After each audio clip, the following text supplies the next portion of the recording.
YCP హయాంలో ప్రతి పథకాన్ని ఇంటి గుమ్మం ముందుకు ఉంచామని, అభివృద్ధి సంక్షేమానికి పెద్దపీట వేసి పనులు చేశామని వైసీపీ తూర్పు నియోజకవర్గ ఇన్ఛార్జ్ ఎమ్మెల్యే అభ్యర్థి దేవినేని అవినాష్ తెలిపారు. పథకాలు పెడితే బీహార్ అయిపోతుందని విమర్శించిన చంద్రబాబు ఇప్పుడు అదే పథకాలు కొనసాగిస్తామని చెప్తున్నారని అన్నారు. 14 ఏళ్లు సీఎంగా ఉండి ఏమీ చేయలేకపోయిన చంద్రబాబు ఇప్పుడు మళ్ళీ అబద్ధపు హామీలతో ముందుకు వస్తున్నాడని చెప్పారు.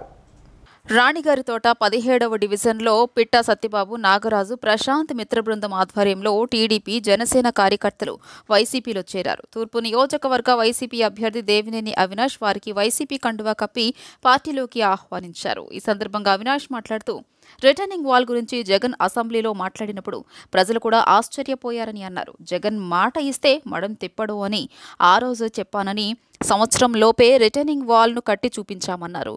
టీడీపీ నేతలు సొల్లు కబుర్లు చెప్పడానికి తప్ప పనులు చేయడం చేత కాదని, చిన్న పిల్లవాడిని అడిగిన రిటర్నింగ్ వాల్ ఎవరు కట్టారో చెబుతాడని అన్నారు.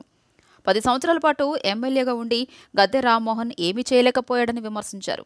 టీడీపీ హయాంలో రిటర్నింగ్ వాల్ కట్టామని ఫోన్లో రీల్స్ చేసుకుంటున్నాడని, తనకు ఉన్న సినిమా పరిచయాల ద్వారా Gadde Rammohan makeup men, cameraman, డైరెక్టర్లను నమ్ముకుంటున్నాడని తెలియజేశారు. జగన్ ప్రకటన చేసినప్పటి నుంచి రిటర్నింగ్ వాల్ పూర్తి చేసే వరకు తమ వద్ద ప్రతి ఒక్కదానికి ప్రూఫ్ ఉందన్నారు. ఇక్కడ కమ్యూనిటీ హాల్, జిమ్ కట్టాం, రివర్ ఫ్రంట్ వ్యూ పార్క్ నిర్మాణం చేశామని, రాణిగారి తోట ప్రాంతంలో ఉన్న ప్రశాంతత మరెక్కడా ఉండదన్నారు. చంద్రబాబు బ్యాక్ బెంచ్ స్టూడెంట్, అందుకే జగన్ దగ్గర అన్నీ కాపీ కొడుతున్నాడని విమర్శించారు. కరోనా సమయంలో కూడా సంక్షేమ పథకాలు అందించిన ఘనత జగన్కు దక్కుతుందని, టీడీపీ చెప్పుకోవడానికి కూడా ఏమీ లేదన్నారు.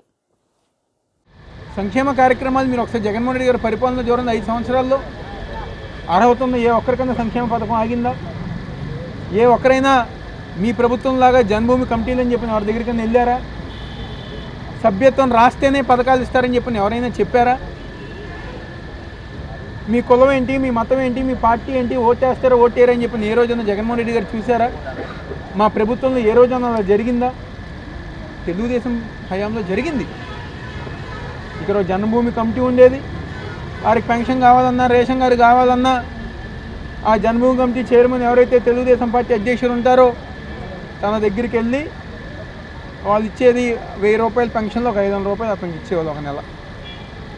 ఇక్కో ఇల్లు తీసుకున్న 25,000 ఇంకో 25,000 తెలుగుదేశం పార్టీ నాయకులు జీవనంలోకి వెళ్ళి. ఇవన్నీ జనాలు మర్చిపోయారు అనుకుంటున్నారా? గద్దె రామ్మోహన్ గారు తెలుగుదేశం పార్టీ హయాంలో జరిగిన అరాచకాలైన జనాభా మర్చిపోయారు అనుకుంటున్నారా? ఎవ్వరూ మర్చిపోరు. రేపు జరిగే ఎన్నికల్లో తెలుగుదేశం పార్టీ మీద ఉన్న కక్ష కానివ్వండి, చిరాకు కానివ్వండి, చేదరింపు కానివ్వండి, అవన్నీ గారు బయటకు వచ్చి జగన్మోహన్ రెడ్డి గారికి మద్దతు ఇవ్వాలి. ఆయన మద్దతు ఇస్తేనే ఇలాంటి తెలుగుదేశం పార్టీ నియోజకవర్గంలో తెలుగుదేశం పార్టీ ఉన్న నాయకులకి బుద్ధి చెప్పచ్చని చెప్పి మాకు ఓటేస్తాను సిద్ధం.